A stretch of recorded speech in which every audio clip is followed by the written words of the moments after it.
آپ کا نام عبداللہ اور والد کا نام عبداللہ اور والدہ کا نام قتیلہ تھا۔ آپ کی پیدائش کے بارے میں صحیح معلوم نہیں، لیکن مورخ نے اتنا لکھا ہے کہ آپ اس وقت جوان تھے جب ہمارے پیارے پیغمبر نے مدینہ کی طرف ہجرت فرمائی۔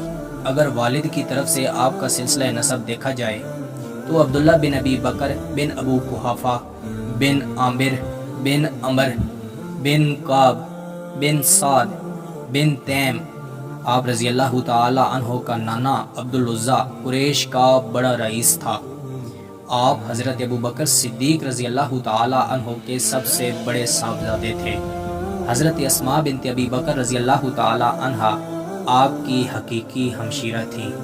ان کے علاوہ آپ کے بہن بھائیوں میں ام المومنین سیدہ عائشہ صدیقہ رضی اللہ تعالی عنہ، حضرت عبد الرحمن بن ابی بکر، حضرت محمد بن ابی بکر اور حضرت ام کلثوم رضی اللہ تعالی عنہ شامل ہیں۔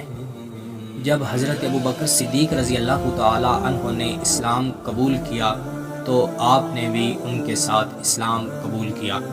ہجرت مدینہ کے 3 دن تک یہ حضور صلی اللہ علیہ وسلم کی خدمت میں حاضر ہوتے رہتے تھے اور آپ نے ہجرت مدینہ بھی کی۔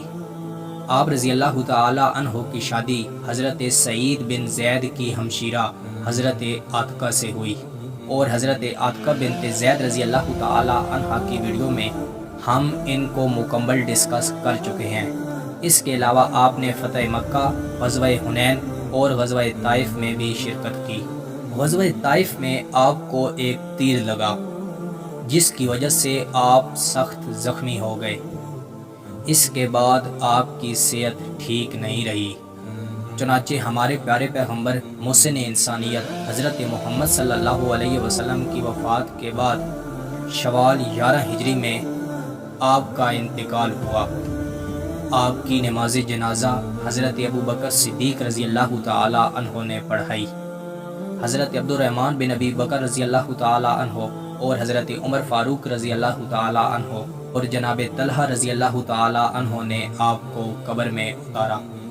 زخم کی وجہ سے آپ نے شہادت پائی، اس لیے آپ کا شمار شہدائے طائف میں ہوتا ہے۔ حضرت ابو بکر صدیق رضی اللہ تعالی عنہ کو آپ کی شہادت کا بہت زیادہ صدمہ تھا۔